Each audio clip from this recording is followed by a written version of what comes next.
អរគុណសម្រាប់ការចេញមកកម្មផ្ទះនាងខ្ញុំអាដាសូមជម្រាបសួរចា Hi guys how are you today អាដា welcome back ថ្ងៃនេះខ្ញុំមាននៅវិធីធ្វើនឹងតិចនិចចំអិនដ៏ពិសេសក្នុងការដុតមាន់ជាមួយនឹងខ្នុរខ្ចីបងប្អូនឲ្យមានរសជាតិឆ្ងាញ់ពិសេសចាពិសេសទៅទៀតនោះគឺតិចនិចក្នុងការធ្វើឲ្យមាន់របស់យើងនឹងមានពណ៌ក្រហមល្អចាគួរឲ្យចង់ញ៉ាំខ្លាំងណាស់ប្រសិនបើបងប្អូនទស្សនាវីដេអូជាមួយនាងខ្ញុំដល់ចប់នឹងបានដឹងពីវិធីចម្អិនរបស់នាងខ្ញុំថាលឿនរហ័សងាយស្រួលហើយធ្វើយ៉ាងណាទៅបានជាមាន់របស់យើងពណ៌ក្រហមល្អបែបនេះណាបងប្អូនប៉ុន្តែសូមកុំភ្លេចជួយ like ជួយ share និងជួយ subscribe channel នាងខ្ញុំផងបងប្អូននឹងបានទស្សនានៅមុខម្ហូបថ្មីប្លែកឆ្ងាញ់របស់នាងខ្ញុំជារៀងរាល់ថ្ងៃណា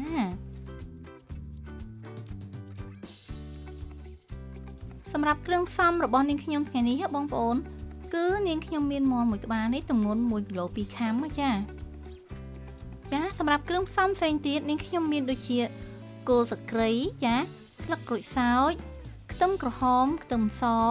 ជាមួយនឹងម្ទេសហឹរចាក្រូចឆ្មាស្ករសបងប្អូនចាជាមួយនឹង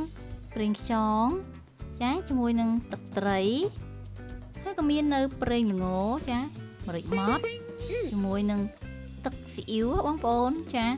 ជាមួយនឹងអំបិលស្ករក្រហមចាហើយនឹងអំបិលខ្នុរបងប្អូនហើយចុងក្រោយនោះគឺទឹកស៊ីអ៊ីវខាប់ចាគ្រឿងផ្សំរបស់នាងខ្ញុំគឺត្រៀមរួចរាល់អស់ហើយណាបងប្អូនតោះមកចម្អិនជាមួយនាងខ្ញុំទាំងអស់គ្នាណា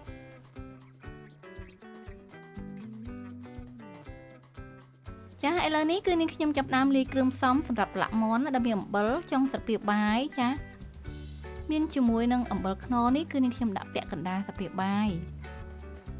សម្រាប់ទឹកត្រីវិញបងប្អូនគឺនាងខ្ញុំដាក់ពាក់កណ្ដាលស្លាបព្រាបាយដូចគ្នាណាចាបន្តមកទៀតគឺទឹកស៊ីអ៊ីវសម្រាប់ទឹកស៊ីអ៊ីវនេះគឺ1ស្លាបព្រាបាយសម្រាប់ស៊ីអ៊ីវខាប់បងប្អូនគឺនាងខ្ញុំប្រើ1ស្លាបព្រាបាយដើម្បីលួចពណ៌ថែមចាហើយក៏មានជាមួយនឹងប្រេងល្ង1ស្លាបព្រាបាយចាជាមួយនឹងប្រេងខ្យងក៏1ស្លាបព្រាបាយដូចគ្នាសម្រាប់ស្ករក្រហមនេះបងប្អូនគឺនាងខ្ញុំប្រើ1ស្លាបព្រាបាយពេញតែម្ដងចា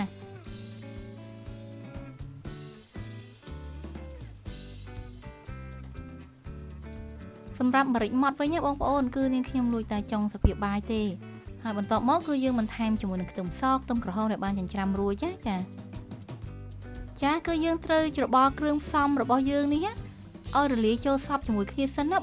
ចានៅពេលដែលគ្រឿងផ្សំរបស់យើងនឹងគឺសព្វល្អហើយនៅពេលដែលយើងដាក់មាន់ចូលប្រឡាក់ធ្វើឲ្យសាច់មាន់របស់យើងនឹងគឺមានរសជាតិឆ្ងាញ់ខ្លាំងណាបងប្អូនចាគ្រឿងផ្សំរបស់យើងគឺចូលជាតិគ្នាល្អហើយដូច្នេះហើយគឺនាងខ្ញុំយកមាន់របស់យើងហ្នឹងបងប្អូនគឺយើងយកមកដាក់ក្នុងគ្រឿងផ្សំរបស់យើងប្រឡាក់យកតែម្ដងចា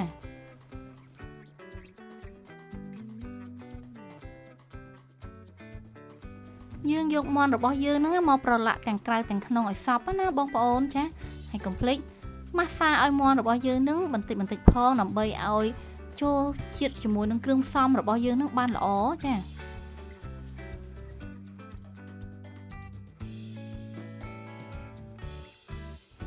យើងធ្វើការប្រឡាក់ម៉ាស្សាមាន់របស់យើងនឹងមួយសន្ទុះដែរណាបងប្អូនដើម្បីឲ្យចូលជាតិសាច់មាន់របស់យើងឆ្ងាញ់ល្អបន្ទាប់មកគឺយើងផ្អាប់មាន់របស់យើងនឹងទុកមួយឡែកសិនចា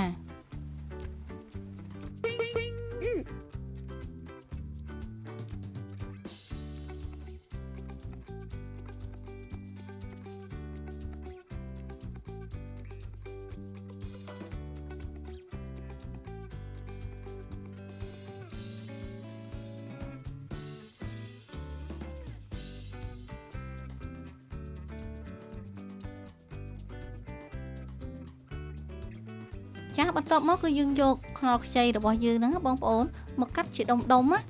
មិនស្ដើងពេកហើយក៏មិនក្រាស់ពេកដែរចាគឺយើងកាត់ឲ្យល្មមប៉ុននេះណាបងប្អូនចាសម្រាប់ខ្នុរខ្ចីនេះបងប្អូនគឺមានអត្ថប្រយោជន៍មែនទែនគឺផ្ទុកទៅដោយវីតាមីននិងសារធាតុរ៉ែជាច្រើនរួមមាននៅវីតាមីន C វីតាមីន A មាននៅថៃមីនចាមាននៅណៃស៊ីមមាននៅ B complex កាល់ស្យូមមាននៅប៉ូតាស្យូមជាតិដែកសង្កសី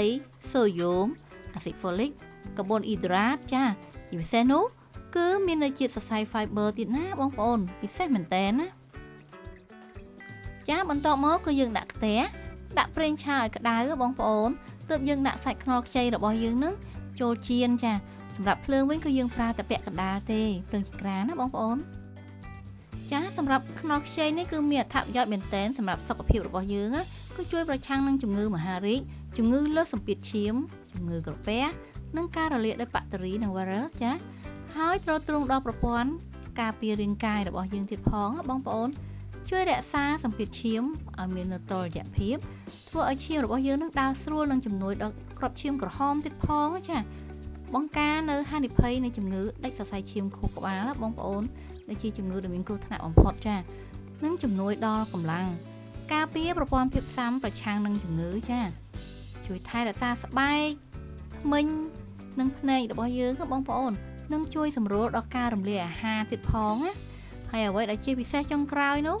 គឺជួយក្នុងការសម្រកទម្ងន់ទៀតផងណាបងប្អូន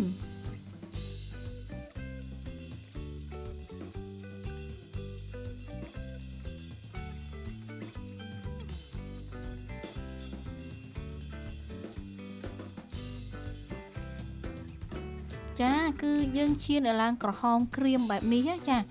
និយាយពីក្លិនវិញបងប្អូនអើយក្លិនឈ្ងុយមែនតើណាគ្រាន់តែចៀនខ្នោ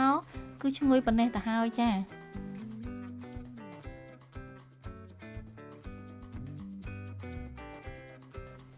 ឥឡូវនេះគឺចូលដល់ការដុតមាន់ហើយបងប្អូនចាវិធីសាស្ត្រក្នុងការដុតមាន់ណាចាអញ្ចឹងយើងដាក់ឆ្នាំងដាក់ជាមួយនឹងប្រេងឆារបស់យើងហ្នឹងឲ្យក្តៅសិនណាចាសម្រាប់គល់ស្លឹកគ្រៃវិញបងប្អូនគឺនាងខ្ញុំកាត់ខ្លីៗបែបនេះជាមួយនឹងស្លឹកក្រូចសើចយើងដាក់គល់ស្លឹកគ្រៃជាមួយនឹងស្លឹកក្រូចសើចនេះចូលលីងឲ្យឈ្ងុយសិនណាបងប្អូនចា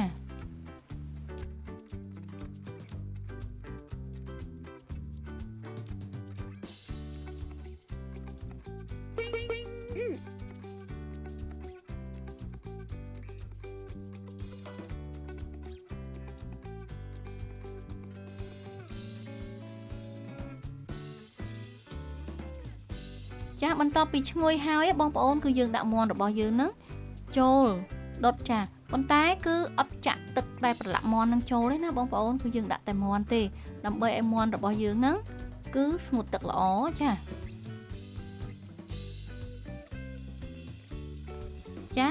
រួចហើយគឺយើងបិទគម្របដុតមាន់ឲ្យស្ងួតទឹកបងប្អូនឲ្យឡើងក្រៀមបន្តិចសិនណាសម្រាប់ភ្លើងចង្ក្រានគឺយើងប្រើតែពាក់កណ្ដាលទេចាដើម្បីឲ្យមាន់របស់យើងនឹងគឺឆ្អិនសព្វល្អចាកំឡុងពេលដុតមាន់នេះបងប្អូនគឺយើងចាប់ផ្ដើមរៀបចំធ្វើទឹកជ្រលក់ឲ្យហើយនាងខ្ញុំដាក់ម្ទេសបន្តិចចាខ្ទឹមសខ្ទឹមក្រហមហើយយើងធ្វើការបុកបញ្ចូលគ្នា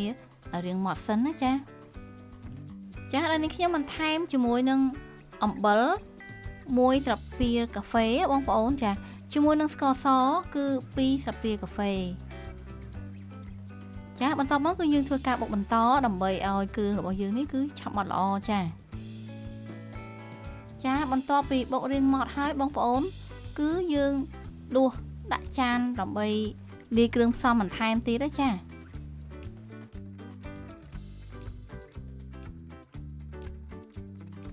ដល់នេះខ្ញុំបន្ថែមជាមួយនឹងស្ករសបងប្អូនគឺចំនួន2ស្លាបព្រាកាហ្វេចាជាមួយនឹងទឹកត្រីបងប្អូនគឺកន្លះស្លាបព្រាបាយចារួចហើយគឺបន្ថែមជាមួយនឹងទឹកក្រូចឆ្មាបងប្អូនចំនួន1ស្លាបព្រាបាយចារួចហើយយើងកូរច្របល់គ្រឿងផ្សំរបស់យើងនេះឲ្យរលាយសព្វចូលគ្នាជាការស្រេចប៉ុន្តែបងប្អូនណាអាចបន្ថែមបន្ថយគ្រឿងផ្សំទៅតាមរសជាតិដែលយើងចង់បានណាចាសម្រាប់ទឹកជ្រលក់ទី2របស់នាងខ្ញុំគឺអំបិលម្រេចក្រូចឆ្មាណាបងប្អូននេះខ្ញុំដាក់អំបិល1ស្លាបព្រាកាហ្វេចាជាមួយនឹងអំបិលខ្នុរក៏1ស្លាបព្រាកាហ្វេជាមួយនឹងស្ករសក៏1ស្លាបព្រាកាហ្វេដូចគ្នាចាសម្រាប់ម្រេចម៉ត់ណាក៏នាងខ្ញុំប្រើ1ស្លាបព្រាកាហ្វេដូចគ្នាដើម្បីឲ្យមានរសជាតិរាងហឹរបន្តិចទេបងប្អូនរួចហើយយើងកូរច្របល់គ្រឿងផ្សំរបស់យើងនឹងឲ្យចូលជាតិគ្នាសិនណាទើបនាងខ្ញុំបន្ថែមជាមួយនឹងខ្ទឹមសខ្ទឹមក្រហមដែលបានចិញ្ច្រាំរួចបងប្អូនចាចុងក្រោយគឺយើងបន្ថែមជាមួយនឹងទឹកក្រូចឆ្មាហ្នឹងគឺ1ស្លាបព្រាបាយចាកូរច្របល់ឲ្យរលាយសព្វចូលគ្នាសិនមកចា ចាទើបយើងបន្ថែមជាមួយនឹងម្ទេសហិលចុងក្រោយនេះចាគឺជាការស្រេចតែម្ដងណាចារួចហើយយើងចាប់ផ្ដើមប្រែមាន់របស់យើងបងប្អូនត្រឡប់ចុះត្រឡប់ឡើងណាចាដើម្បីឲ្យមាន់របស់យើងនឹងគឺឆ្អិនល្អហើយស្ងួតល្អទៀតណាបងប្អូន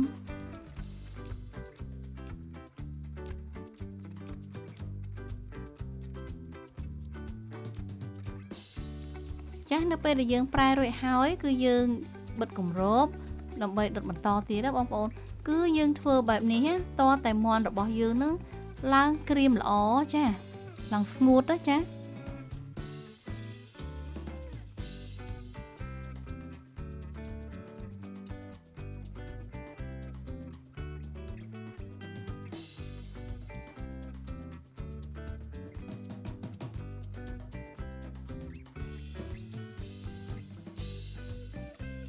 ចាបន្ទាប់ពីមាន់របស់យើងនឹងស្ងួតទឹកក្រៀមល្អហើយបងប្អូនគឺយើងដាក់បន្ថែមជាមួយនឹងខ្នុរដែលយើងបាន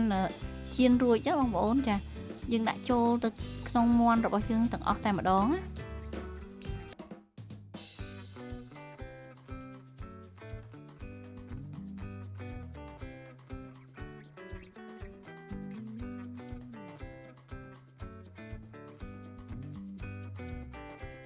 ចាបន្ទាប់មកទើបយើងចាក់ទឹកគ្រឿងផ្សំដែលយើងបានប្រឡាក់មាន់អំបាញ់មិញនេះចូលទាំងអស់ណាបងប្អូន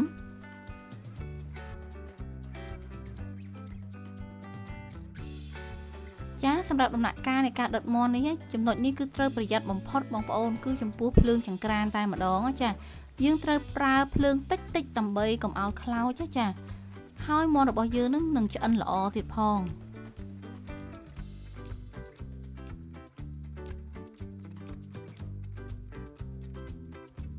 ចាប្រហែលពី4ទៅ5នាទីគឺយើងត្រូវបើកមើលដើម្បីត្រឡប់មាន់របស់យើងណាឲ្យឆ្អិនសព្វល្អបងប្អូន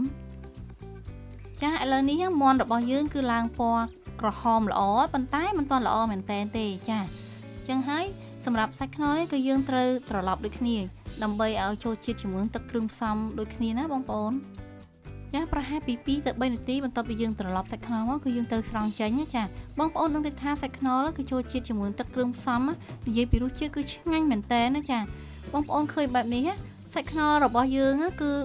ឡើងទន់ហើយមានរសជាតិជាប់ដិតទៅជាមួយនឹងទឹកគ្រឿងផ្សំចាគឺមានរសជាតិឆ្ងាញ់ខ្លាំងមែនតើចានាងខ្ញុំចង់ប្រាប់បងប្អូនថាចំណុចសំខាន់ក្នុងការដុតមាន់ឲ្យមានពណ៌ស្អាតហើយឲ្យមានរសជាតិឆ្ងាញ់ពិសេសចាគឺនៅត្រង់នេះឯងទី1គឺយើងត្រូវប្រើភ្លើងឲ្យនៅតិចបំផុតណាបងប្អូនអាចមើលឃើញអំពីទឹកគ្រឿងផ្សំដែលយើងមកដាក់ចូលនៅក្នុងឆ្នាំងហ្នឹងណាបងប្អូនគឺកំពុងតែពុះតិចៗនៅបាតឆ្នាំងណាចំណុចទី2គឺនៅពេលដែលសាច់ខ្នុររបស់យើងនឹងចូលជាតិឆ្ងាញ់ហើយគឺយើងត្រូវតែយកចេញណាបងប្អូនគឺយើងទុកតែសាច់មាន់នៅក្នុងឆ្នាំងបានហើយចាប្រសិនបើយើងមិនស្រង់សាច់ខ្នុរចេញទេមាន់របស់យើងគឺមិនអាចក្រហមល្អទេចាហើយក៏មិនមានរសជាតិឆ្ងាញ់ពិសេសដែរ